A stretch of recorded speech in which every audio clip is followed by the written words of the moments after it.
Good afternoon. I'm Councilmember Jose Huizar. I'm joined by Councilmember Englander and Councilmember Cedillo. This is the Planning and Land Use Management Committee.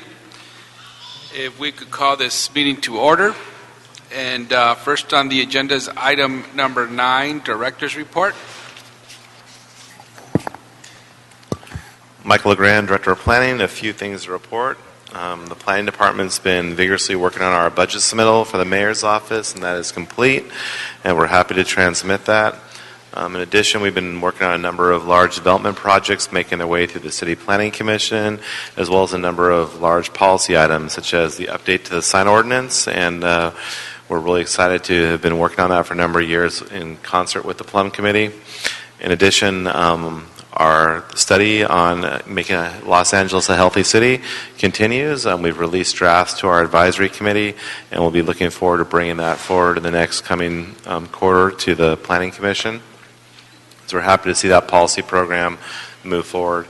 In addition, our effort to create a new zoning code for Los Angeles is well underway. We've had our second advisory committee meeting from the Zoning Advisory Committee, otherwise referred to as ZAC, and that process has gone very well. We have 21 ZAC advisory members from all over the city, a very representative group who've been working with us, spending their volunteer hours in order to help bounce ideas off us of how to make Los Angeles a sustainable city in the future through our zoning tools and our powers under the city charter. So we're very excited to have those volunteers working hand in hand with us and in making improvements to the zoning code.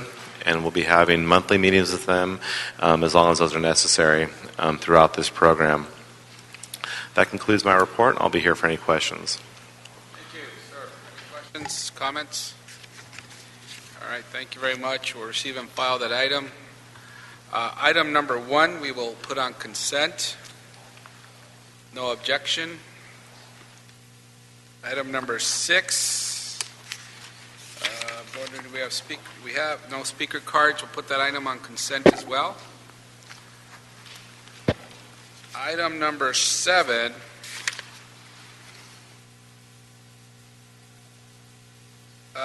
We're okay. We'll put that on consent. Is that okay? Marquez? You're okay? There's a note here that you're okay if no other. Laura Marquez. You're okay. Okay. Myers. Okay, we'll put that on consent too. Item number 7. And item number 4, we could put on consent as well. Item number 4 on consent.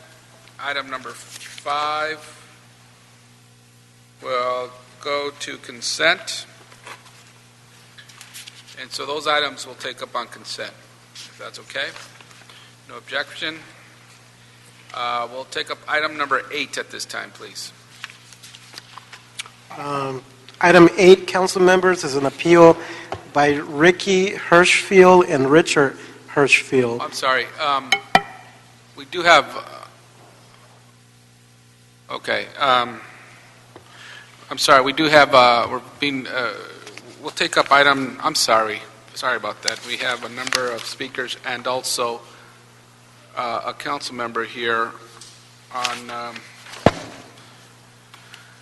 item. Let's go to item number 2. Sure. Let's go to item 2.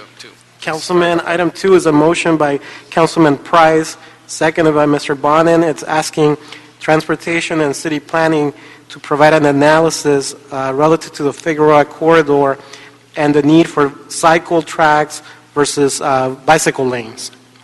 Great. Thank you very much, and welcome, Mr. Councilmember Price. Thank you, Mr. Chairman and members.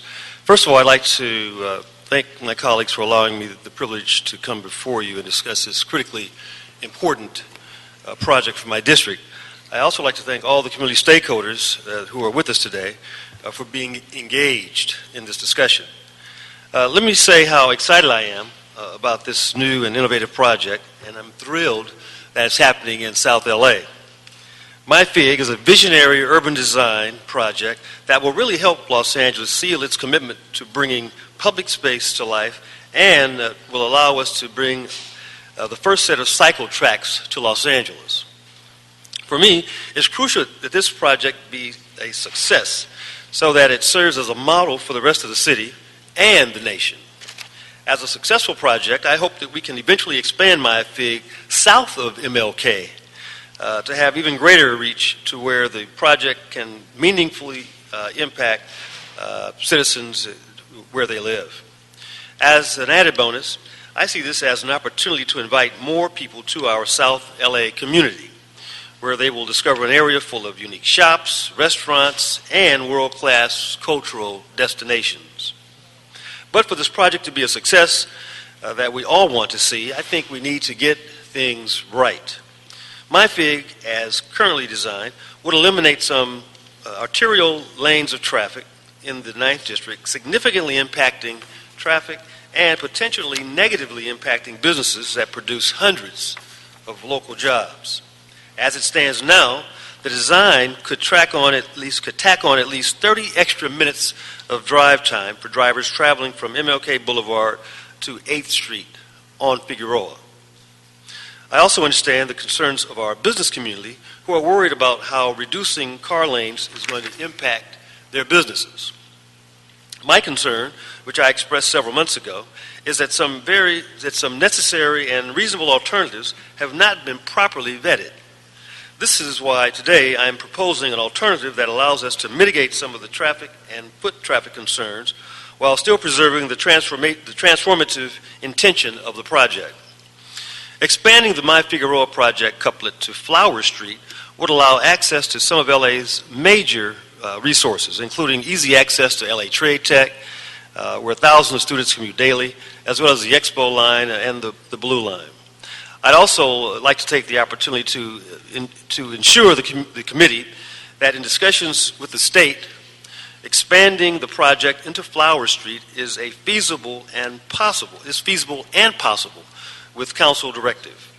Furthermore, the project, along with other Prop 1C projects, have been allocated extensions through the state legislation to complete the project by the year 2017.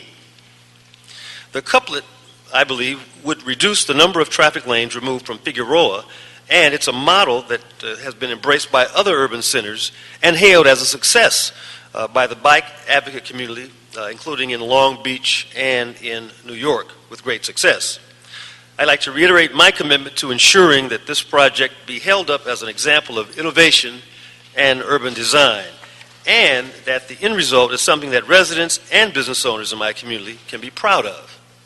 I also stand committed to working cooperatively with the LA DOT and the Planning Department to ensure that this project moves along quickly and efficiently. I respectfully request that the committee members direct staff to amend the EIR to also look at the traffic study impacts of doing a couplet on Flower Street. I thank you for your time and attention, and I look forward to working with you. Great. Thank you very much, Councilmember Price, and thanks for joining us today at this meeting. Any questions for the council member? No? Okay. Mr. Cedillo?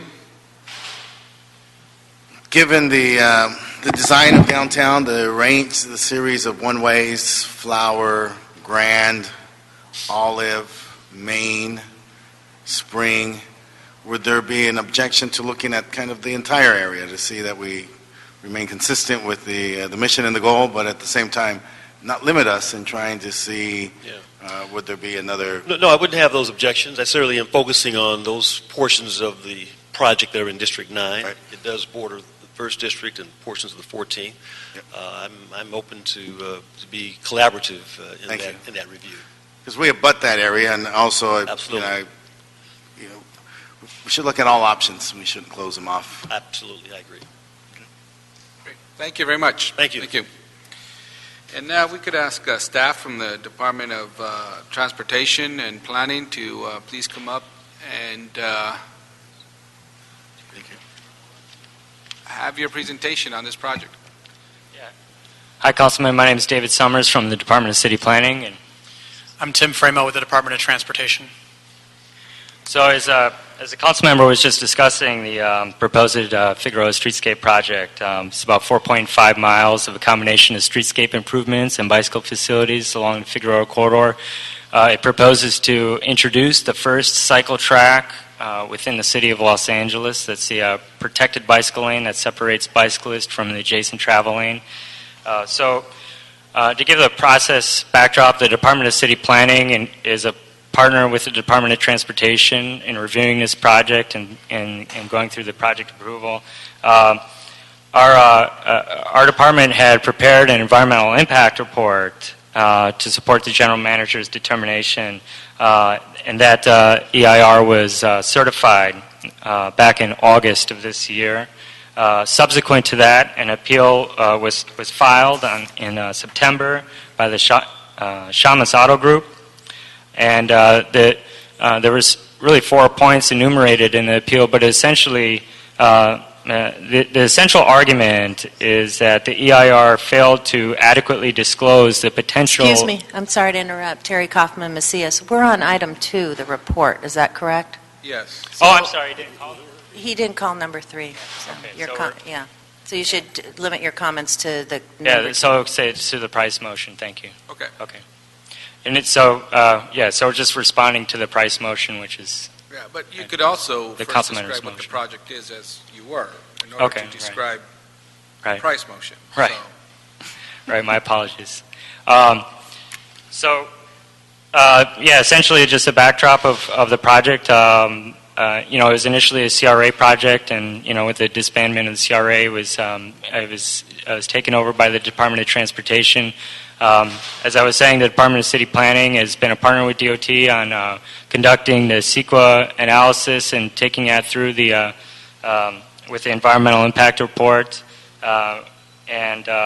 If there are specific elements of the project, I can go in further detail. But essentially, there's streetscape elements.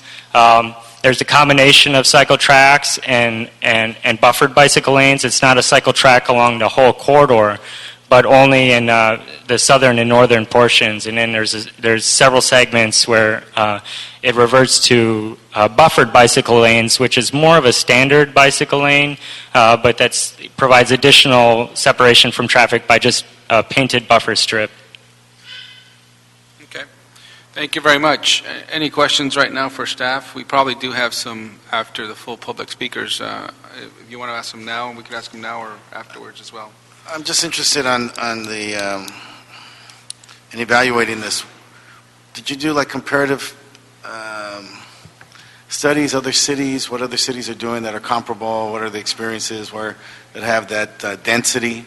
Yeah. In terms of there's a specific population and density that exists in this area, a specific utilization, and so did you find an apple comparison for this, and what was the impact? Well, that's a really great question, and the fact of cycle tracks is that this is a really emerging type of infrastructure that's just developing within the last several years. But there is some data available. New York has been really great at they've implemented cycle tracks in their city, and they've really taken themselves to task on delivering metrics on how behavior patterns, transportation behavior patterns have shifted in response to the cycle tracks that they've installed. They also look at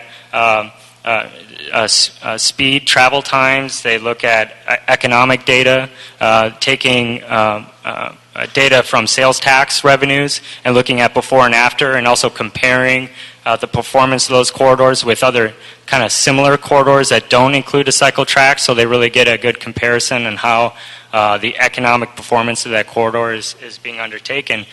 So we've been looking at that as far as a model and success that's happening in those cities, and seeing, within the downtown area context, I really do see kind of a like-for-like scenario as far as kind of a similar urban form. We also have, USC at the southern end of the cycle track along Figueroa corridor, and then downtown at the northern end. And having a project like this, it really is. The overall gist is to get is to attract bicycle riders that normally wouldn't travel along that corridor, and because it provides an additional level of comfort being separated from traffic. So I think that's what New York, if I were to interpret their data as far as some of the success they've seen, is that they've been able to provide a greater level of access to retail corridors because those are dedicated users that are making repeat trips as a result of the infrastructure. So they're getting on their bike and they're going to whatever the bars or the restaurants or grocery stores, and they're being provided that level of access. So that's kind of what we would be expecting to kind of happen along the corridor as well. But we're also taking this issue further in LA. If this project were to be implemented, we've applied for a SCAG grant to do post-performance evaluation. So we'd be pulling data from the Bureau of the Board of Equalization on sales tax revenue. So we'd want to do the exact same thing as far as reporting back what the overall performance is after we've implemented the project. So were there any, can you just kind of like hone down a little bit more, specific areas in New York? Are you talking Manhattan, specific areas and corridors that have the comparable density and the comparable traffic that we have? The traffic level of congestion. Well, yeah. I mean, I could. I can't speak to the specifics as far as what the overall density is. 8th and 9th Avenue is the one facility I know. I'm not intimately familiar with Manhattan, but and I think that there is another cyclotrack facility there. But I've mostly just reviewed the documents that they've developed as far as their performance metrics, their measuring of the street study that they developed, and looked at. I've looked at that, but I haven't conducted more of level of like what the traffic levels are. But not only New York, but a lot of major cities throughout the U.S. have implemented these projects in very dense areas. So Chicago also has a cycle track. San Francisco has a portion of cycle track. And so even though there are some local examples like Long Beach that are less dense, there are many examples throughout the nation in similarly dense, if not more dense areas. Okay, and so I'm interested in, as we go forward, given that this is new and emerging, as you stated, apple-to-apple comparison. So this is a very specific area with specific metrics, comparable areas in downtown San Francisco, and then so that we could measure impacts, positive and negatives, on both of them. And I appreciate that it's emerging, but also to the extent that we could get data that tells us what's the impact. How much longer is it going to take someone to leave the metropolitan area? What's the impact? What's the utilization? I know we're trying to drive traffic to specific corridors, but then what's the utilization, and then how does that compare with other factors?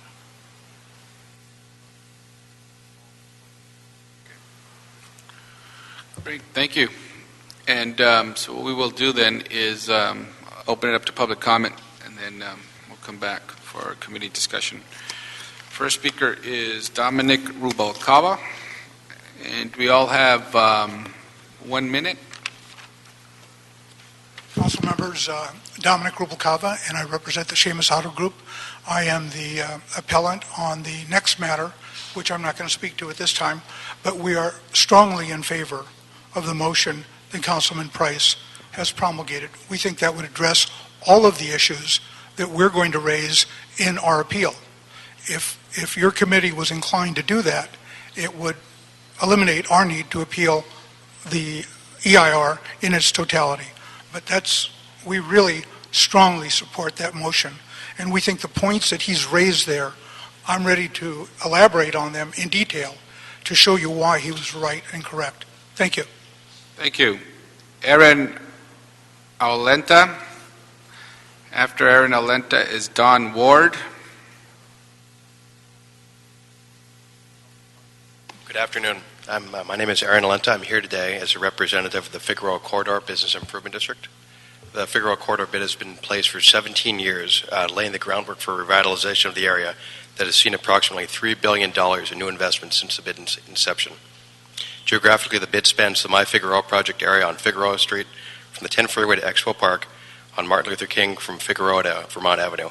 I'm here today to voice support for Councilmember Price's motion that's before you, specifically to take more time to conduct further analysis and consider alternatives for the proposed bike lanes. The bid's current position on the MyFig project is that the bid is opposed to any plan that incorporates bicycle lanes into the project, which is currently defined as Figueroa Street. We do, however, remain in support of the other proposed elements of the streetscape plan. The bid is proud to have been the originator of the idea that became My Figueroa and have been the applicant for the grant that is now providing the funds for the My Figueroa project. Among the many enhancements the bid conceived of and applied for were bike improvements, so we would not be here today without discussing bike improvements with the bid's initiative. Thank you for your time, and we ask that more time and consideration be taken into the plan. Thank you. Don Ward, Billy Greer. Hi, my name is Don Ward. I'm just trying to, I'm here to say that I would like you guys to move forward and consider cycle tracks. USC, I work part-time at USC and do contract work where it's just littered with people, with students, young men and women on bicycles, and this project would give them a safe path to get to downtown where they can spend money, and instead of driving a car to the bar, they can ride a bicycle to the bar. It's a lot safer, it's a lot more economical, and the fact is that it's just difficult to find parking, period. So if you give them a way to get there without a car, you're going to bring a ton more customers into downtown. 40,000 of them, as a matter of fact. Thank you. Billy Greer. Alex Leavitt. Good afternoon, Chairman Weiser, members of the committee. I'm Billy Greer, and I'm representing the California Science Center and Exposition Park Board, of which I am a member. And we solidly support Councilman Price's motion. As you know, the Exposition Park is a destination resort, certainly a treasure of the city of Los Angeles, with the Coliseum, California African American Museum, the Science Center, and our beloved Endeavor, Expo Park, the Natural History Museum. We have like 2.5 million visitors every year. The main entrance is on South Figueroa. And we also just wanted to stress we have up to 100 buses during the school year also lined up to come in to enjoy the museums, and they're all there at the same time. So we thank you very much for your consideration. We look forward to working with the city to see if we can resolve this issue and also meet the needs of the bicyclists here in Los Angeles. Thanks. Thank you. Alex Leavitt. Sarah Walsh. Good afternoon. My name is Alex Leavitt. I'm a PhD student at USC, and I'm also on the board of a new student and faculty and staff organization called the USC Bicycle Coalition, which is also an official chapter of the LACBC. I'm here in full support of the Figueroa project as implemented currently, and I am just here to submit this letter of support for the public record, as well as say that the My Figueroa Corridor plan will provide a vital connection to downtown LA for both faculty, staff, and students. The USC Bicycle Master Plan has detailed that the Figueroa Corridor has met numerous issues with accidents for people on bikes and pedestrians as well in the USC district. And the cycle track would, as implemented currently, would bring much help to that issue, as well as providing access for students and faculty and staff to the downtown LA neighborhood. And finally, just since it was mentioned, there is considerable comparison to Manhattan, to the current neighborhood that we're talking about today. So I think that you could say it is an apples-to-apples discussion. Thank you. Thank you. Sarah Walsh. Noel Fleming. Good afternoon, Chairman Weiser, members of the committee. My name is Sarah Walsh. I'm here today on behalf of the Motion Picture Association of America and our members. We're here to support Councilmember Price's motion calling for further analysis of this project. As you're aware, the corridor in question is home to a number of landmarks that are very popular for filming, including USC, the Science Center, LA Live, and St. Vincent's Catholic Church. Any reduction in lanes along the corridor will make closures for filming very difficult. It'll force production vehicles to park on side streets and parallel thoroughfares that will likely be overburdened. And in fact, in the sections of South Figueroa where traffic is reduced to one lane, no closures are possible because the city does not allow full street closures in this area. This is an issue that impacts the health of the film industry and the hundreds of thousands of jobs it supports throughout Los Angeles. So we ask that any further analysis of the My Figueroa project address the impacts to filming along South Figueroa for motion picture and television production. Thank you for your time. Great, thank you. Noel Fleming, David Galavis. Good afternoon, City Council members. Noel Fleming, Director of Legislative and Legal Affairs at Central City Association. CCA was part of the original stakeholder group that called for this transformative streetscape project along the Figueroa corridor to unify the world-class assets that we have from the Coliseum and Exposition Park all the way to the Convention Center and LA Live, and hopefully, if we get the team here, to Farmers Field. We continue to support the effort for the streetscape plan, but we agree with Councilmember Price's motion. We're here to express our support for it. We believe that the city can make some good faith efforts to study some other options and come up with and see what else would be possible. Specifically, we request that staff report on how the streetscape plan would affect the filming potential along the corridor, given the city's existing filming policies. Thank you. Thank you. David Galavis. Charmaine Jefferson. Good afternoon, Mr. Chairman and members. David Galavis here representing USC. With an estimated 8,000 bicycles at any given time on our campus, we could be the biggest beneficiary of this project. The university also does everything we can to try to encourage students, faculty, and staff to take alternative modes of transportation. Despite this, we are here in support of Councilmember Price's motion for a few reasons. One, we're very concerned with the impact that this could have on traffic, and just a few statistics to leave with you all. Just within university relations, which is one department within the university, we host approximately 300 events a year, attracting 290,000 people. That's not including Festival of Books, which is about 150,000 people, Commencement, which is another 140,000. That's not including football games, which run everywhere from 70,000 to 90,000 people. We have 3 parking lots in the area with spaces for 4,200 cars, and we're concerned that the impact that would have on us as well. So with that, again, we're here to support Councilmember Price's motion. Thank you. Great, thank you. And the public speaking card submittal is now closed. We keep for number two. Once an item starts, usually the public card submittal time period ends. Charmaine Jefferson, Julia Russell. Good afternoon. I'm Charmaine Jefferson. I'm the director of the California African American Museum. I'm here today to support Councilman Price's motion to look at some alternatives for the bike path, and just want to make the following. You've heard a number of comments from other colleagues who are in the area, so you're certainly well aware of the amount of activity that goes on. However, the California African American Museum is also on the side of Figueroa and Exposition, so we see firsthand what happens when the traffic backs up either for events, whether they are games or major events. We know what that looks like even when there are school days and the families are trying to drop their children off at the elementary school, which is also at that other end. The couplet idea may in fact be one that is quite appropriate to be considered. And then I just want to raise the following. Having been the former Commissioner of Cultural Affairs for the City of New York, it's not apples to apples. Many of the streets that have been talked about are in fact one-way streets. Major changes were made in Times Square in order to accommodate the kind of traffic that's going on now. And we can eventually get to that point, but that's not where we are now. So I think the alternatives would be nice. Thank you. Thank you. Julia Russell, David Phelps. Hi, thank you. My name is Julia Russell, and I've been car-free for over 20 years.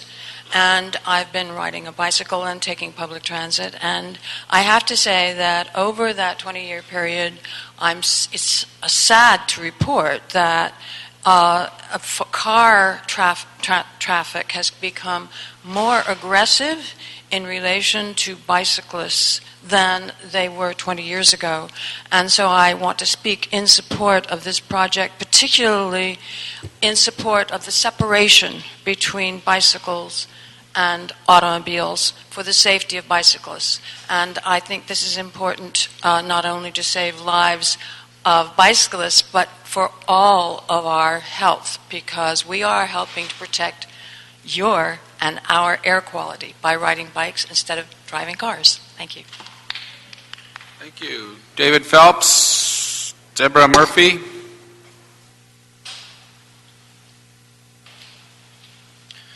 Good afternoon, committee. My name is David Phelps. I'm the Director of External Relations for the Association of Independent Commercial Producers. We're a trade association that represents 350 small and medium-sized production companies nationally, of which half of are located in the Los Angeles area.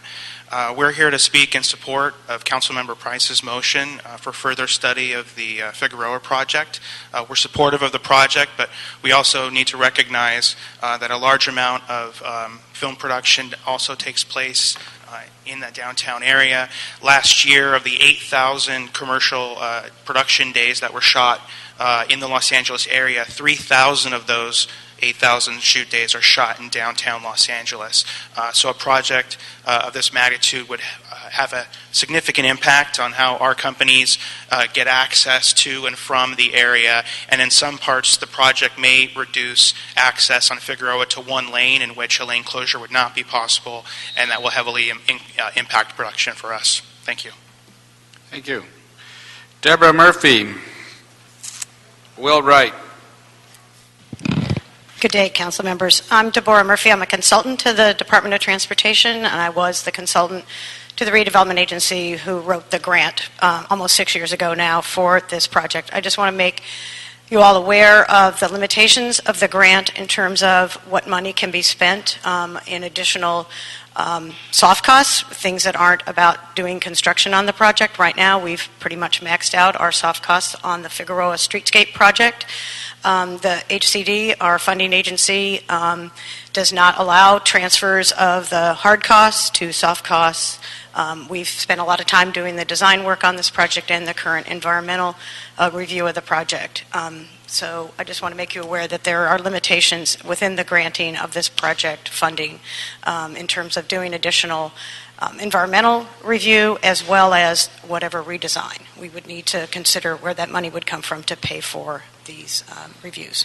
Thank you. Thank you. Will Wright, Melanie Smith. Good afternoon. My name is Will Wright. I work for the American Institute of Architects, and I want to thank you for your leadership and for your time on this issue. I just came from a Verde Exchange ULI conference where I heard the mayor talk about turning Los Angeles into a livable city, a much more livable city than what we have now. One of those first steps to that is trusting the fiscal responsibility of yourselves and the investment that you made 4 years ago when you hired one of the top urban design firms in the world to look at this on a comprehensive, holistic basis. Jan Gale from Holland worked with the local firm Melindres. You paid for some substantial exploration into this issue, and you, in return, have an excellent outcome. To further delay it would just be further plans on the shelf, and you know how that's sort of gotten us into some pretty murky PR. And so I encourage you to have the leadership to go bold and move this forward in an aggressive way. Thank you. Thank you. Melanie Smith. Good afternoon, council members. Thank you. I'm Melanie Smith. I'm a partner at Melendrez. We've been leading the design team and working with Jan Gell and many other local firms actually on the project since 2010. And I just wanted to make the point that we didn't get into this project to do a bike project per se. That the goals of this project that were initially set out by the CRA in the RFP for the work were about making a street for people and for all users of the street to be able to access better and more freely, so that our main thrust was to better serve the needs of transit riders, which we're doing, and we're putting a lot of emphasis on that, to serve the needs of pedestrians and to serve the needs of cyclists. And this street was identified as a bike connection by the previous council member Perry long before we came on the scene, and that policy direction has been carried through in the recent work on the mobility elements. That's a component of the project, but what we want to talk about is our emphasis on a complete street solution that we've tried to engage the broadest range of stakeholders on the corridor in developing since day one. Thanks. Thank you very much. Any, we could ask.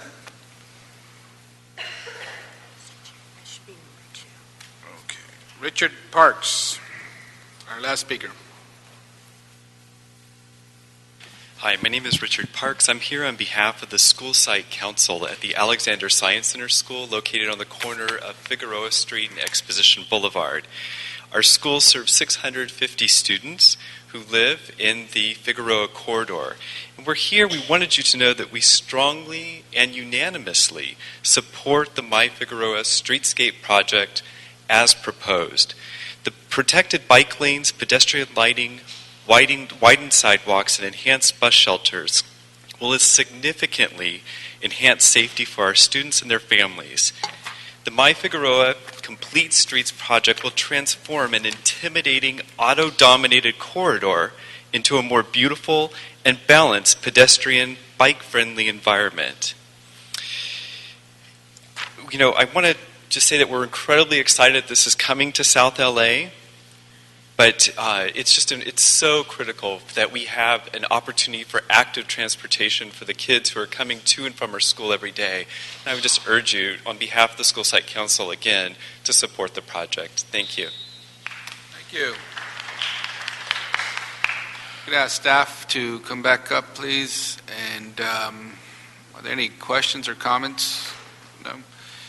The motion asks that... motion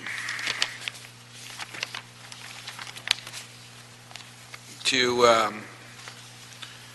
report back with an in-depth analysis of the considerations taken in determining what parts of the Figueroa corridor justify the need for cycle tracks versus buffered bicycle lanes and extended pedestrian sidewalks, which result in the complete removal of peak period traffic lanes. This analysis shall include, and it goes on to list some of those analysis. It also asks this to report back to the Economic Development Committee, but if I'm correct, that should be the Planning Committee, correct? Yeah, so I just want to make that clear. It should be the... Are staff here from CD9? Would you... I think it was just planning. Right. Yeah, the motion, it says here Economic Development Committee. Was the request...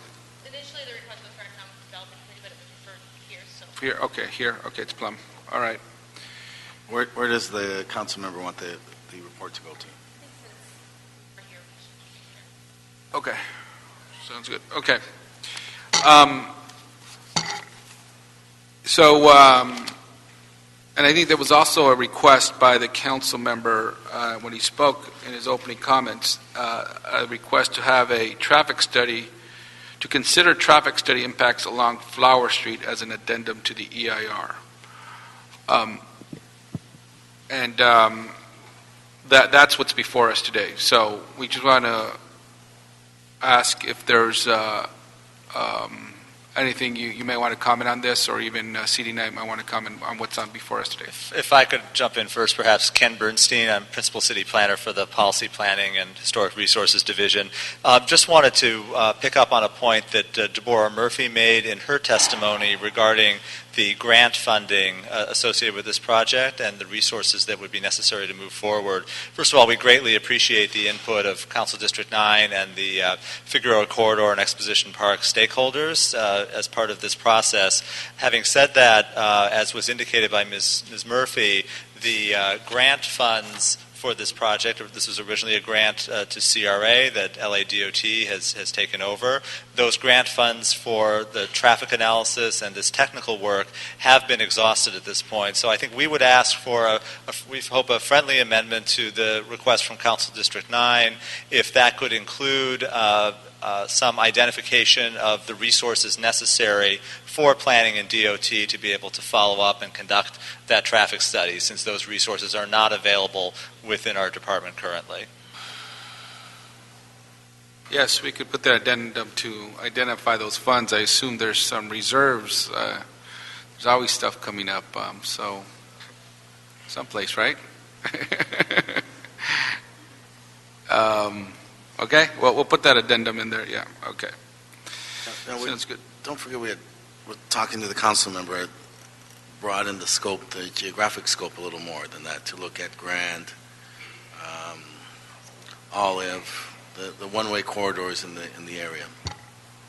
Okay, we could be more specific on that. Was that a request by the council member when Price? No, when he came up, we talked to him about evaluating it that way, and he said that was fine. Okay. Is that clear, what that would mean? Are you clear on what you would be looking at? So as I understand it, there is a request to expand those boundaries out to Grand Avenue on the east, is that? Olive. To Olive? Right. So we're looking at the north-south, south-north corridors in the immediate area, and if there's any appropriate corridors west of the freeway on Fig. Once again, I think much hinges on the need to identify additional resources and whether that would also Assuming constitute a significant change in the description of the project that would require even further. And I'm just trying to be clear on what we're going to look at. So the expansion would involve just a traffic analysis? Is that what we're talking about?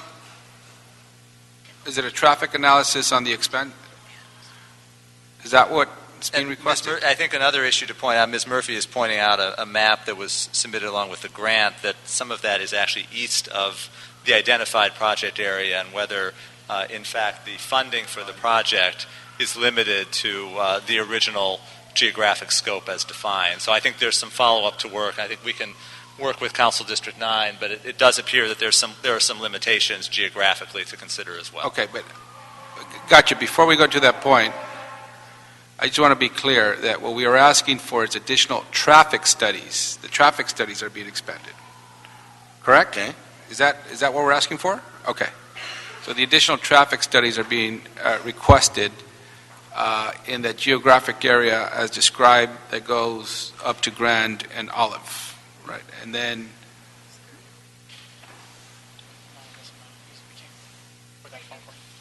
Through downtown, but not. Spend money here. We cannot spend money anywhere. Build anything. they'll figure it out right now. What's the final?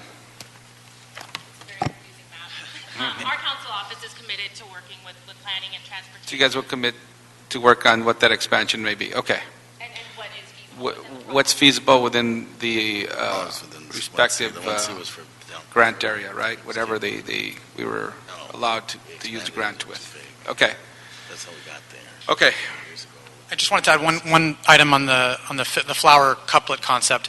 We are prepared to report back, and we have performed some of a cursory analysis in terms of looking at what would the obstacles be or the feasibility of the Flower Street couplet without going into the depth that would be required that Ken had mentioned earlier. So.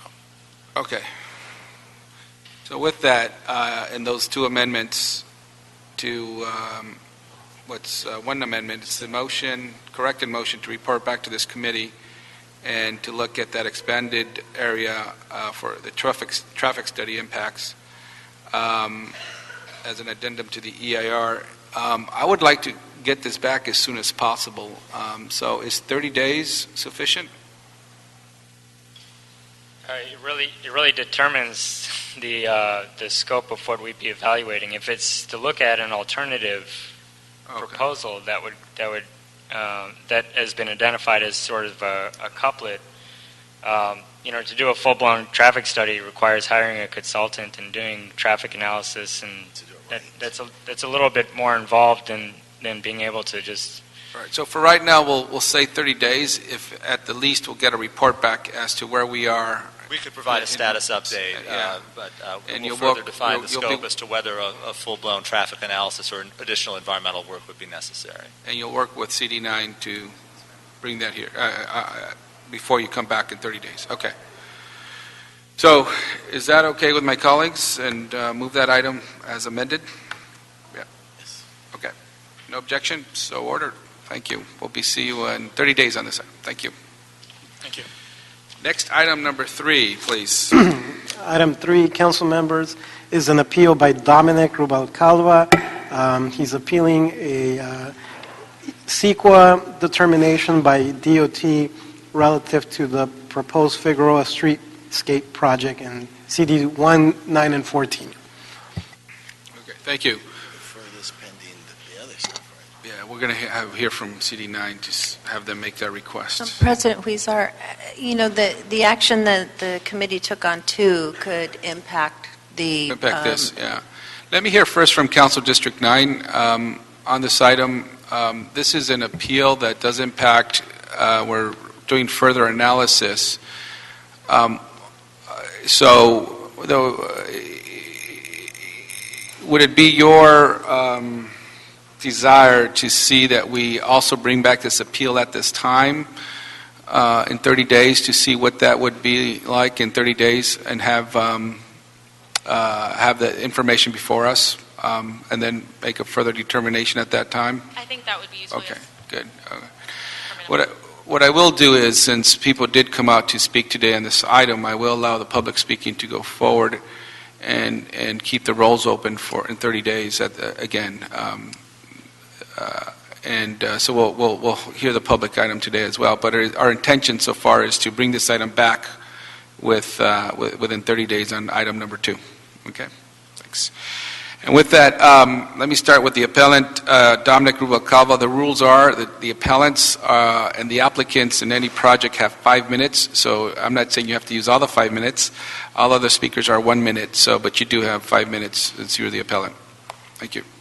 Just so I understand, Mr. President, I will have the opportunity to come back when the final report comes back, and if we have issues, raise the issues at that point. Yes. Okay. There's no waiver of their presentation. There's no waiver of your presentation today. You could, but you so choose, you could.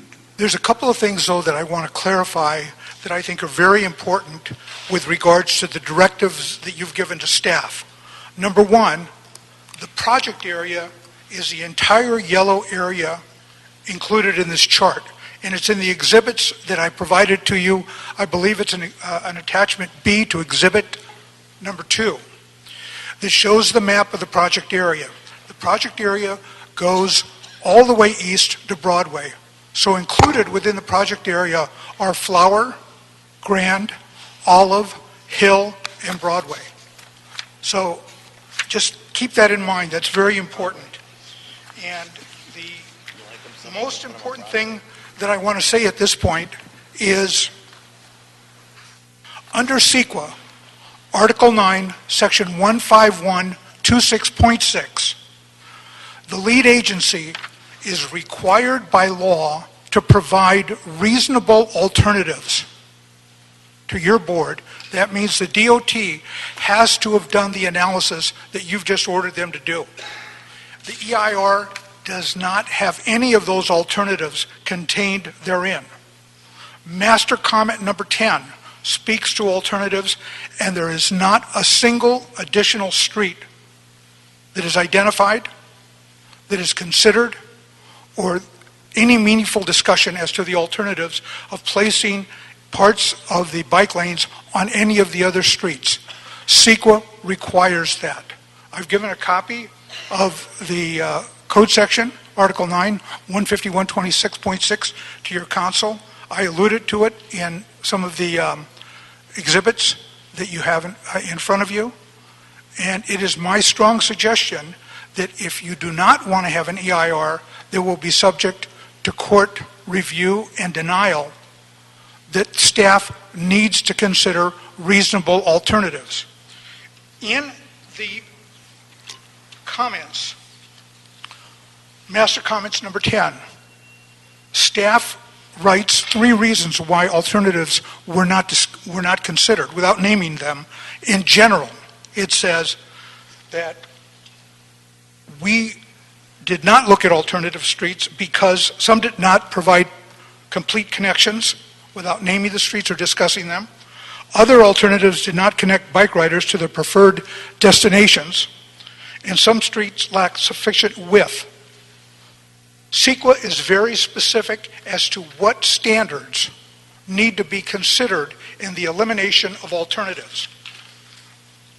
CEQA specifically states, reasonable alternatives can only be eliminated after a full and complete consideration of these 3 factors: failure to meet most of the basic project objectives, feasibility, inability to avoid significant environmental impacts. I suggest that if they don't look at each of those streets that I've enumerated earlier, Flower, Grand, Olive, and Hill, they will be providing you with a defective EIR and one that could be defeated in court. And when staff talks about losing money or not falling behind, if you take a look at my exhibits, I think it's exhibit number 8 or number 9, has a copy of AB 92 in it that shows you there's plenty of time to do this right, and it's the right thing to do. And those are just my abbreviated comments, and thank you for your time. Thank you. Mr. Rubalcava, if I could ask you a question. I just want to be clear. You focused your comments today, and I know you have another opportunity to speak again on the inadequacy of alternatives, although you start off your appeal focusing on the economic impacts, and it's from my understanding that economic impacts are not substantial evidence in analyzing whether or not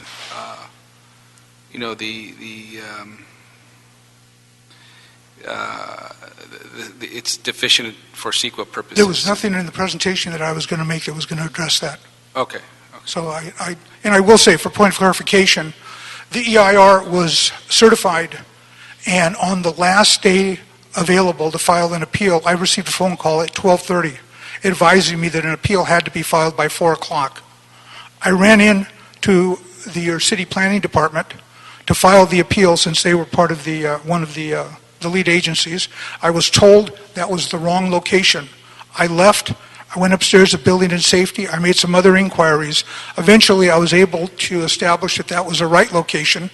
I lost 2 hours, and I had less than 45 minutes to fill out that form and enumerate the reasons why we objected. One of the things I did, I specifically wrote in the appeal that we reserve the right to bring up all legal reasons to challenge. That is written. I have a copy of it here if you'd like to see that. Okay.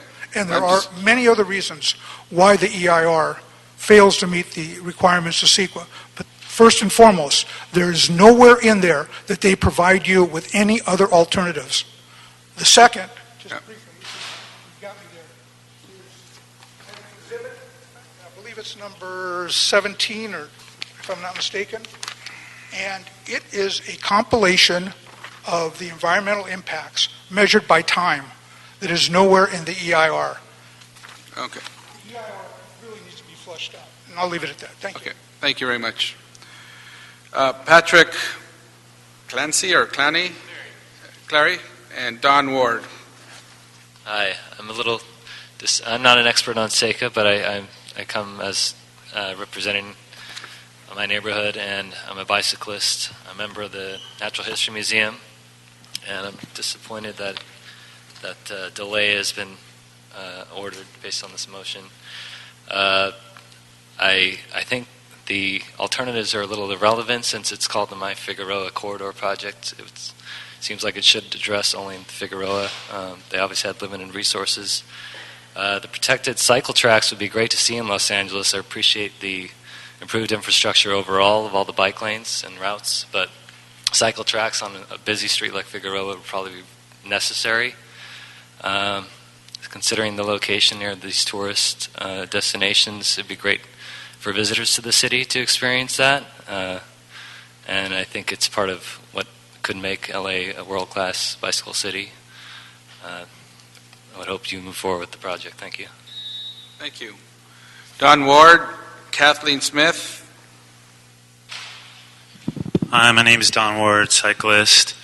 I'm just urging you guys to move forward with this. We're basically talking about 40,000 potential customers that can be given a straight shot to downtown. And we know that USC students work hard, but they also play hard, and we want to give them a safe passage. Grand and some of these alternatives that are on the other side of the freeway, I wouldn't even ride down Grand after 9 o'clock. It's pretty dangerous over there. And asking students, young men and women to take a diversion through those neighborhoods, which are not developed quite yet, is asking a lot, and I don't think people will do it. So let's move this project forward and and do something bold. Like they said, let's do something bold. Let's get a safe passage for students from USC to the Nokia Center and so forth. Thank you. Kathleen Smith, Eric Bruins. Good afternoon, council members. Thank you for the opportunity to speak. My name is Kathleen Smith. My family and I have lived in Lamert Park for 23 years. We live 2 blocks from Martin Luther King. We drive on South Figueroa and ride on South Figueroa frequently. And I want to support in the strongest terms this project in its entirety and to oppose the appeal. Thank you. Thank you. Eric Bruins. Noel Huffman. Good afternoon, council members. My name is Eric Bruins. I'm the Planning and Policy Director with the LA County Bicycle Coalition. We were fortunate enough to actually take Mr. Englander, your staff, around Long Beach yesterday and explore some of the amazing things that they're doing down there. And one of the things that they've really talked about is the way that bicycling has generated economic activity by creating a culture in Long Beach that really appeals to the future generations. And here's a statistic that supports that notion. 65% of college graduates first choose where they want to live, and then they look for a job once they get there. Every year, over 10,000 people graduate from USC and decide whether they want to stay in Los Angeles and call Los Angeles home. This includes a number of foreign students that we talk about attracting foreign investment here in LA from around the Pacific Rim. These are the people that are going to create jobs or even whole new industries we haven't thought about yet. So our generation is looking for cities that are supporting our active outdoor lifestyles that are in vibrant urban areas. And as a USC alum, LA had 4 years to connect with us. It's telling that basically all of my friends that studied planning stayed because LA needs planning. All of my friends that studied aerospace, film, all of the great industries that LA is known for have left. That's very telling because we haven't provided the lifestyle and amenities here to support that kind of economic activity. Thank you. Thank you. I have a question. You must get asked this all the time. Was it tough going to USC with a last name like Bruins? Why, yes, it was. Thank you. That's right. That's right. I just had to ask. Niall Huffman, Will Wright. Good afternoon. Neil Huffman, Mid-Wilshire resident. I support the implementation of the Figueroa Streetscape project as described in the EIR. The continuous bicycle lanes will connect South LA residents to jobs downtown. The pedestrian improvements will allow retail commerce to flourish along one of Los Angeles' most important streets. Most importantly, the project as proposed would provide access to the businesses and other destinations along Figueroa itself. Diverting the cycle track onto an adjacent street such as Flower or Grand would create an unreasonably long detour for cyclists and would pass through an area that becomes dark, dangerous, and deserted at night and would not serve the objectives of the project. We claim to be a progressive, dynamic, world-class city. We live up to that ideal. Cities of that caliber, New York, Paris, London, Chicago, are not taking half measures when it comes to making our streets safer and more comfortable for people outside of automobiles. We need to take bold measures if we want to live up to our ambitions. Thank you. Thank you. Will Wright, Malcolm Carson. Will Wright with the AIA. Thank you for your time. This is really about the transformation of a place and the economic potential that placemaking can bring. 12, 15, 18, 20 years ago, 3rd Street Promenade went through a similar effort, and I think My Figueroa will benefit in much the way that 3rd Street Promenade is a sensational economic place for us as a community. Led by an outstanding team of architects, urban designers, and transportation engineers, the My Figueroa project will transform downtown's major north-south arterial into a connective and multifunctional open space enjoyed by all Angelenos. Acknowledging the needs of pedestrians, cyclists, transit riders, and autos, the right-of-way will become more friendly, safer, and more beautiful, enhancing the value of businesses along the route. This kind of comprehensive approach to street development is greatly needed in Los Angeles, and it will restore the economic vitality of the area. And I also want to speak a little bit about the need for CEQA reform and the new measure of level of service introduced by the governor's OPR, which will impact your expanded analysis. Thank you. Malcolm Carson, and again, just as a reminder, we are speaking on the appeal to the project, so if you could try to confine your comments to that, that'd be appreciated by our attorney. Thank you. Hi, my name is Malcolm Carson. I'm with Policy Director with Community Health Councils. Community Health Councils is working on health issues facing low-income communities of color in Los Angeles, confronting the chronic disease epidemic. One of the things that we're finding is that people need more places to exercise. We have park-poor communities without a lot of opportunities for people to get out and exercise. Bicycling is one option in that mix, but what we found when we talk to people is that safety is considered the number one factor discouraging a lot of people from getting out and riding their bicycles in the city. They would ride if they had a protected place to bicycle that they felt was safe. They would consider it. MyFig would provide a great opportunity to tie together these communities in South Los Angeles with the newly blossoming communities in downtown Los Angeles with all the attractions that are there, as well as Expo Park. I'm surprised to see the museum on the other side of this, because my favorite thing to do with my son now is to spend a car-free day going down to the Expo Park attractions. Thank you. Thank you. DeFaray, Bain, Aaron, Steva.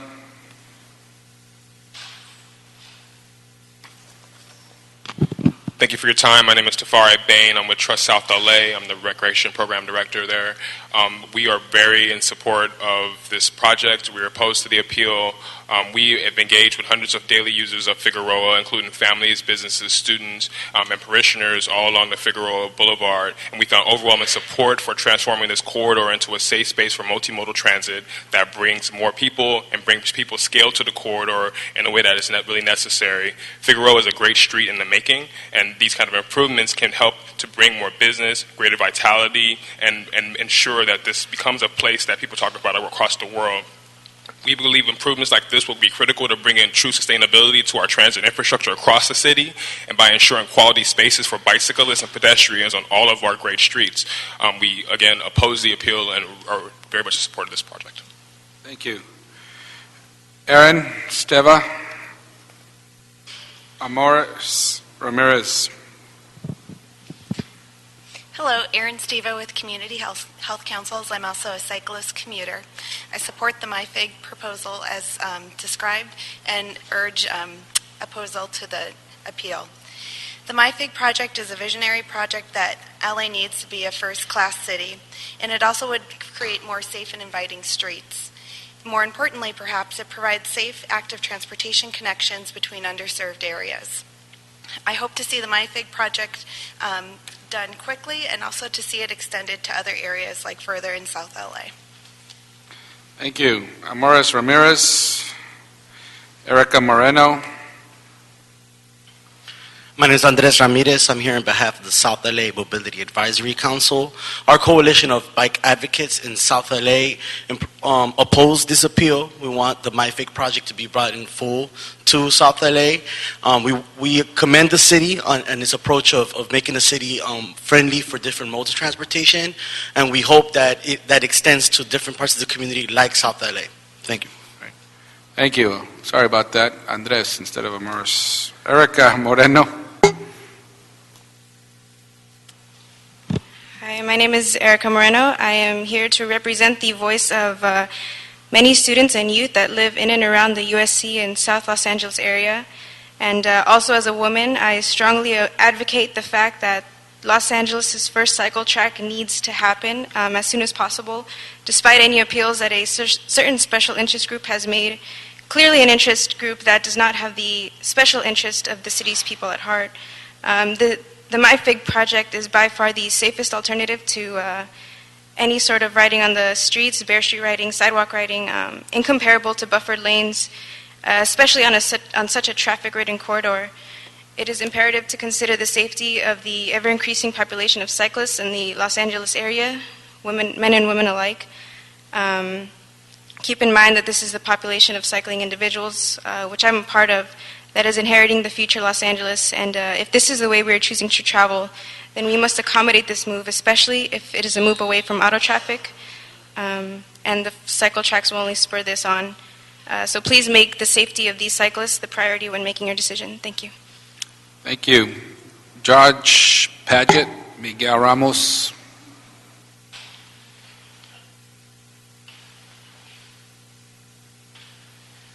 I'd like to speak to the environmental impact report appeal. That obviously I'm a bicyclist and I support the project as it is, and I'd like to see it go forward. But just as a citizen of Los Angeles, I'd like to say it really bugs me when the environmental impact report is used as a way to just delay projects.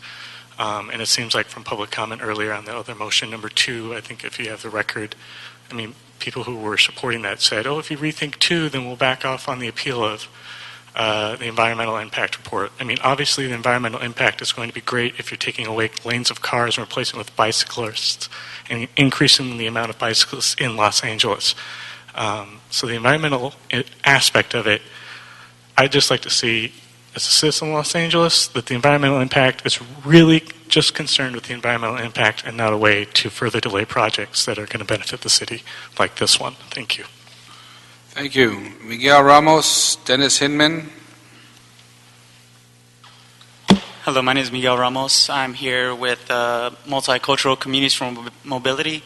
I'm as their bicycle safety coordinator and also sit on the Bicycle Advisory Committee. I'm in strong support of the My Figueroa project moving on, and for many reasons. Most of the reasons come from the community itself, and for you to not move on with this project is you'd be neglecting much of the community that would benefit from this project, specifically pedestrians, cyclists, businesses, people who go to work in downtown. This just makes a way more accessible opportunity, and for those other entities that feel that they have an impact, I feel that this is the opportunity to encourage public forms of transportation, alternative forms of transportation for South LA and for the rest of the city. Thank you. Thank you. Dennis Hinman, Aik Bartsrosoff. Hi, my name is Dennis Hyman. This is introducing a new mobility option on Figueroa. This is not, the studies are just talking about the motor vehicle traffic, how it will impact that. But you're introducing a mobility option for 8 to 80-year-olds. Those under the age of 18 do not drive. To say that they have to be in a motor vehicle is kind of ridiculous. You need to encourage people to develop independently. And the environmental impact, this has also been challenged in San Francisco, that putting in bike lanes was increasing the pollution that was struck down in the courts. So we're looking at just mobility for motor vehicles, and the impact on a business, we're talking about 6 hours a day, 5 days a week, but for bicycling it's 7 days a week, 24 hours a day. Introducing a mobility option for people to bicycle safely. Stripes do not replace a barrier. Mark Caswell, Jeff Jacobberger. Hello, my name is Alec Bartroslov. I'm with the Los Angeles County Bicycle Coalition. We oppose this appeal because we think the delay is unworkable with the lack of funds for analysis. Every month that we wait, the community does not benefit from the 90% reduction in injuries this project will provide on that specific corridor. Study after study continue to demonstrate the economic benefits of making streets more bike and ped friendly. The report that I have for you that I'll distribute in a second showcases 5 cycle track projects and how each came to benefit the community they affect, from fueling redevelopment to increased revenues. For example, New York's 9th Ave saw a 49% increase in sales after cycle tracks were installed compared to nearby avenues. In San Francisco, merchants along Valencia Street saw a 66% increase in sales after their cycle tracks went in. And in Portland and Toronto, studies show that those who travel by bike spend more on average than those who travel by car. We want to make sure that we don't deprive businesses on Fig by moving this facility to Flower. Thank you. Thank you. Did I call Mark Caswell? I'm sorry, Mark Caswell. And then- Hello, council members. My name is Mark Caswell. I'm a member of the Natural History Museum and a member of Los Angeles Walks and the Los Angeles County Bicycle Coalition. I own a car. I drive sometimes, I walk sometimes, and I ride a bike sometimes. And since we're talking specifically about CEQA, I just want to remind you all that CEQA was actually created in 1970. In 1970, at that time, there were basically no bicycle lanes at all throughout the entire United States. There was one or two in Davis. That's about it. At the time, in 1970, also the Corporate Average Fuel Economy Efficiency Act was not actually in place, CAFE standards. So the California Environmental Quality Act considers polluting of cars based on levels long before we had hybrid cars, long before we even had the current standards today of tailpipe emissions. It's outdated, it's silly, it shouldn't even exist anymore. The way that CEQA measures pollution goes back to a time before we even had plastic bags. We now, in the city of Los Angeles, have banned these plastic bags, and the Environmental Quality Act has been abused by individuals in order to reduce complete streets, in order to improve the safety for pedestrians and bike riders. Thank you. Thank you. Jeff Jacobberger, Joshua Cohen. Good afternoon. My name is Jeff Jacobberger. I'm the chair of the Los Angeles Bicycle Advisory Committee, and the Bicycle Advisory Committee strongly supports the MyFig project as currently composed and opposes the appeal. I'd like to offer some statistics that we should be considering in analysis. 50% of those seriously injured or killed in traffic collisions in Los Angeles are pedestrians or bicyclists. I didn't hear a single speaker opposed to the project express any real concern about that. I went to the Science Center Museum yesterday, and apparently 70% of smog-causing pollution in the city of Los Angeles is generated by motor vehicles or moving vehicles. That's what their exhibit says anyway. So maybe the environmental impact report should talk about the need to reduce our auto-related emissions and promote alternative modes of transportation.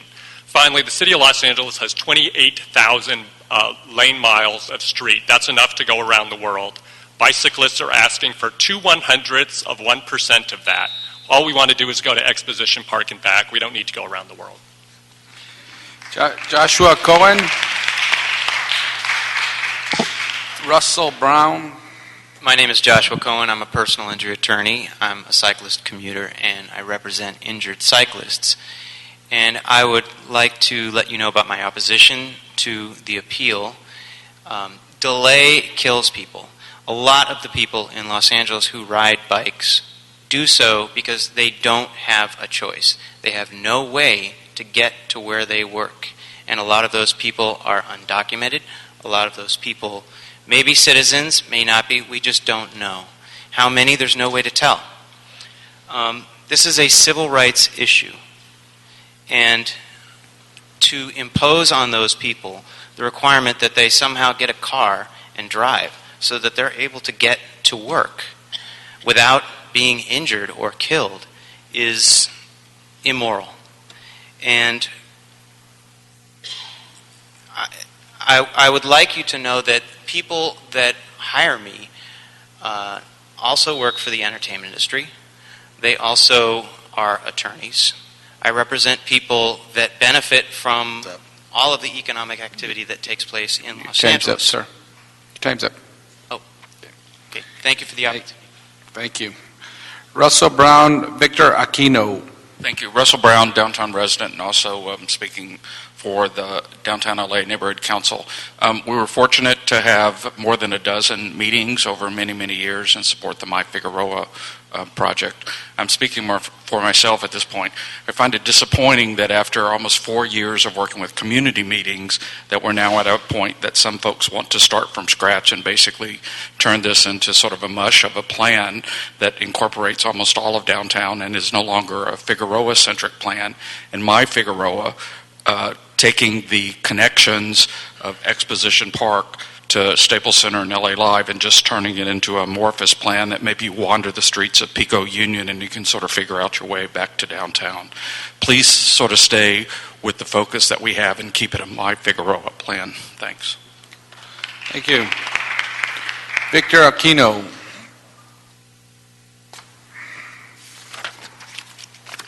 Good afternoon, Council. My name is Victor Aquino. I'm a community member, but I also sit on the leadership committee with Trust South LA, amongst other things. And I agree with with people's perspectives that the EIR will delay a project that's very much needed in this city of Los Angeles. For all the reasons that they mentioned, including special interests reasons, and I believe this project will just overall benefit the community by people not contributing to gas, which is pretty expensive and pretty detrimental to the environment. With that being said, I thank you all for your time. Thank you. So with that, as mentioned earlier, we will be back in 30 days to listen to both the motion and the appeal. The council member of this district, which this committee pays big deference to when there are projects or land use matters in their districts, the committee pays big deference to. And so we will respect that and be back here in 30 days to listen to both those items and hopefully make a decision then. This project has been going on for some time, so one way or another we need to hopefully be ready in 30 days. I know I asked the Planning and Department of Transportation if that was sufficient. There was some hesitancy, but let's try to make that day if we can, please. Thank you. Okay. Great, thank you. So both the item number 3 will be continued for 30 days in conjunction with the item number 2. We'll see those items back in this committee in 30 days. Thank you. Next item. Next item, council members, is item 8. It's an appeal by Ricky Hirschfield of the Richard S. Hirschfield Trust. He's appealing the action of the West LA APC, which disapproved a zone change for the construction of 4 single-family dwellings in CD 11. CD what? CD 11, Councilman. Thank you. Number 8. Yes. Okay, go ahead.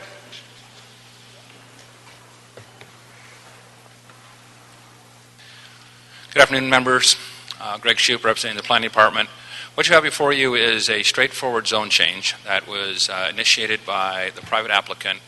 The applicant provided this very engrossing picture. If you could look at that, that'll help you orient yourself to the neighborhood. What you have is a neighborhood that's in transition right now in the West Los Angeles area. North of LaGrange, you have low, medium 2, RD 1.5 maximum density. To the west, you have an M2 zoning. To the east, you have RD 3 zoning and low, medium 1. So this area is in transition. Even though the zone change is a corresponding zone, and that in the low, medium 1 allows an RD 3 zone, the City Area Planning Commission, which I'm representing today, found that since both sides of the street on Berry had still retained their R2 zoning, their 1 and 2 units density, that this would be, even though consistent with the general plan, would be an intrusion or a spot zoning into that stable neighborhood. Secondly, the existing R2 zone could give the applicant, the property owner who has owned the property for many years, the right to build a 4-unit building, 2 units on each lot once the lot was subdivided. And thirdly, they felt that since this last zone change in this neighborhood was about 15 years ago, this in the immediate neighborhood was about 15 years ago, they felt that that was not precedent setting in the sense that that we should support a zone change. They basically want to, at this point in time, protect the neighborhood. Questions? Any questions? No questions. First, we'll hear from the applicant, and who is also the appellant. And then we'll hear from CD 11, Tricia Keene. The applicants are John Reed and Ricky Hirschfield. You collectively have 5 minutes, both of you. So, Thank you very much. If you could take a look at this, I'd like to flip through the pages very, very quickly. The first What's page, your name? My name is John Reed. Okay. The first page is an aerial photograph showing a big red square. That's the project site. We are half a mile from the Bundy Expo Line station. Below, to one block to the west of us is the largest industrial zone west of the 405 freeway. There's 5 different zones within this area. The next page you'll take a look at is a 1901 map. That 1901 map subdivided this entire block into 5 lots. The yellow represents this parcel. The next page shows you a series of red lines. So this block was subdivided from 1901 prior to the Subdivision Map Act in the 60s into 23 lots. So there has been no consistent, subdivision of this block during this time. The following page is a overlay of the 5 lots and the current, and then the last is the general plan. So really, what we're asking for is to allow a property that's double the size of any lot on this entire block to be able to build 4 houses. Everyone else, the lots are half the size, and they could build 2 houses.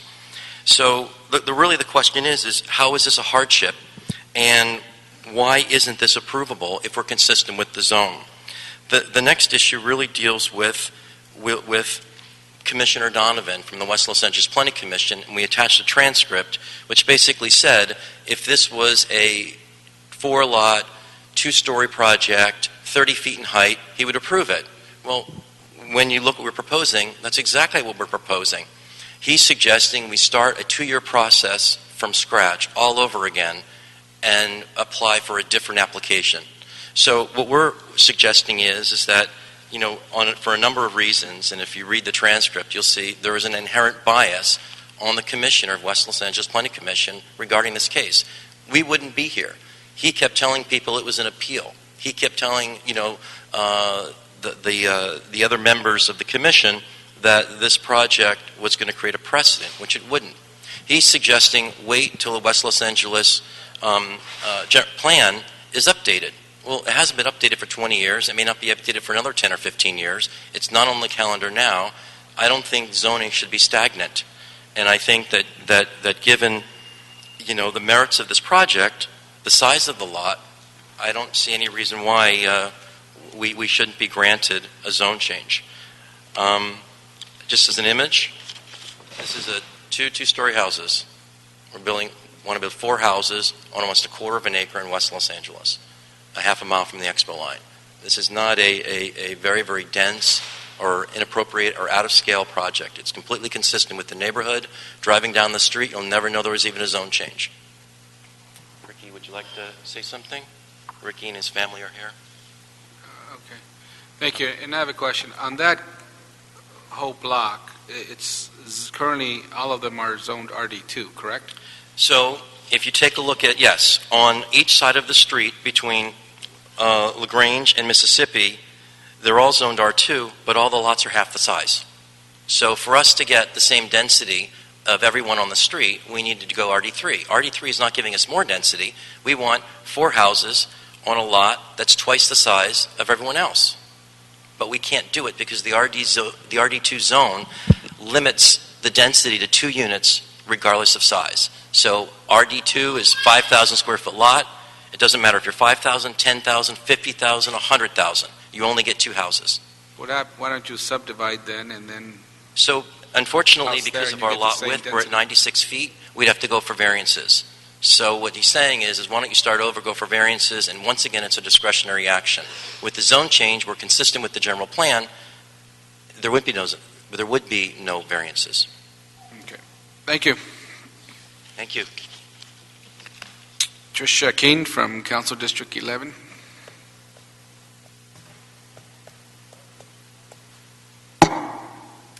Good afternoon. Tricia Keene, Planning Director for Councilman Mike Bonin. So the issue before your committee today is whether to allow for a zone change in order to facilitate a project that would not otherwise be allowed as it's proposed on this property.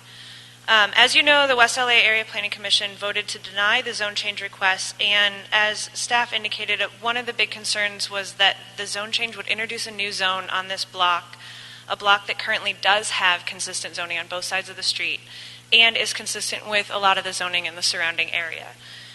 We believe that the area is long overdue for a comprehensive community plan update. And we understand that development patterns and needs in the area have changed since the last time someone took a long, hard look at the community plan. And we understand that those patterns and needs are continuing to change as our approach to planning and development evolve. However, we are concerned that with the lack of a current overarching policy for the area, we are instead faced with a series of piecemeal zone changes. Although we aren't saying that a project-specific zone change will never be appropriate, and today we are not taking a position on the underlying project itself, we are saying that careful thought must be put into the analysis of whether piecemeal zone change is appropriate here, and in whether such a zone change would help to accomplish the vision that the city and the community have for this area.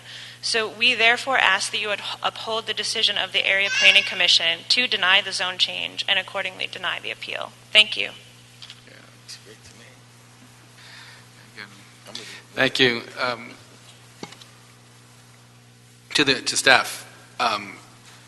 So the rationale that the Area Planning Commission, what was the rationale for denying this again?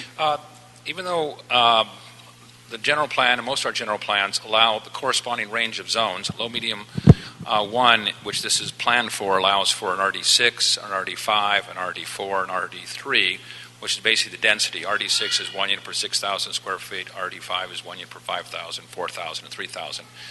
They found that because it's basically a very stable neighborhood that's been around since the 50s with 1 and 2 1 units and duplexes, kind of a mix of 1s and 2 units, that this, even though it would be 4 units, and the units would look like single-family house, it's the piecemeal approach so that somebody could come in and buy 4 or 5 lots and not do detached housing, but do a box type of apartment building that's more appropriate for an R3 or RD 1.5 density.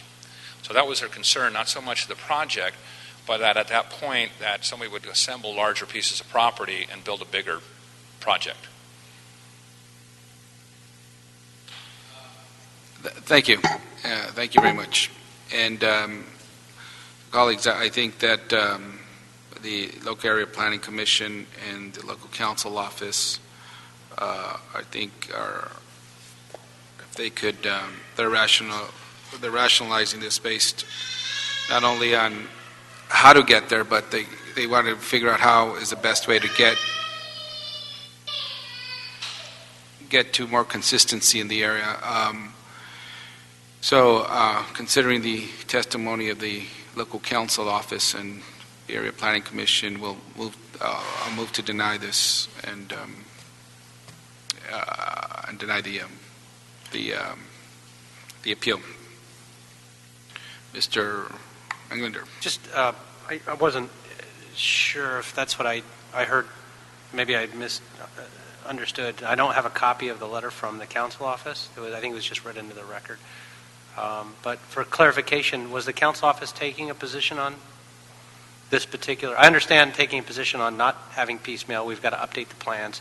They're antiquated and outdated, and this shoehorn approach certainly doesn't work. And we've all experienced that in our districts as well. I'm trying to just reconcile the conversation and the dialogue and the arguments that were made by the applicant as well, that this site is in fact twice as big, is that the case, than the other lots, that if it were size-wise on an equal footing, it would still fit the area in terms of four units, 4 dwelling units? I'm trying to picture that. Or if there's something a little different that the arguments that the applicant was making, if the council office can weigh in on that just with a little more depth, I think it would be helpful. The concern that we have is by changing the zoning to a zone that is not present anywhere else on that block, just because the property is twice the size, you do create a different situation, a different potential for development on that property. As Councilman Huizar noted, you could subdivide the property, create 2 lots that are more similar size to the other lots on the street. and with that achieve the density that the applicant was proposing to achieve without having to change the zone. Granted, there may be some adjustments that would be necessary because the lot is not 100 feet wide, and then that way you wouldn't end up with a potential for future development that was out of character in the community because you would be maintaining the zoning that was in the area and achieving then the density that was being proposed. So, okay, thanks for the clarity, Nick. So the concern would be in the future that if somebody else would come back and make the argument across the street, or correct, you're setting a precedent. Yes, it was the concern that this would start the transition in this area to piecemeal changes to have increased density in a way that wasn't appropriately planned for. So it could work if it came back in another form. Correct. That's why we aren't taking a position on the underlying project itself, just on the policy with using the zone change to achieve that density rather than a different mechanism that's more consistent with what's going on in the area now. It's much better articulated than I tried. Yeah. Okay. Councilman, perhaps I can clarify. Here's a similar project. This is a R2 zone that is just subdivided in half. That will allow 2 condominium units with a common driveway. That's on Federal. This is their similar project, which is a small lot. So it's a similar type of development. It's just a precedence. In order for them to go back through the process, they'd have to refile and start over in a different manner? Technically, they have a pending track map, so they could modify the track map to cut it from a small lot subdivision, we believe, to a 2-lot condominium subdivision. Okay, so there's a faster path to get Yeah, there. they would still have to have a yard adjustment because the 96 is not, they need 150 feet for each lot. They'd end up with one 50-foot lot and one 46-foot wide lot, or split the difference, split the 96 in half. So that would be a process that is discretionary in the sense it's not a sure thing, because everything we do is discretionary, and there's nothing, especially in West Los Angeles, nothing sure thing.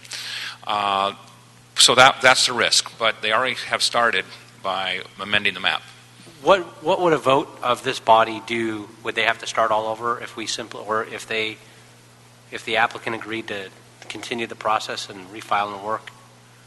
Would there be a way to, in other words, does an action today then close their file completely? Yes, and if the motion is carried to deny the appeal, then we'll be sent to the council, and the council has an option of accepting the planning committee's recommendation or making their own decision on a vote.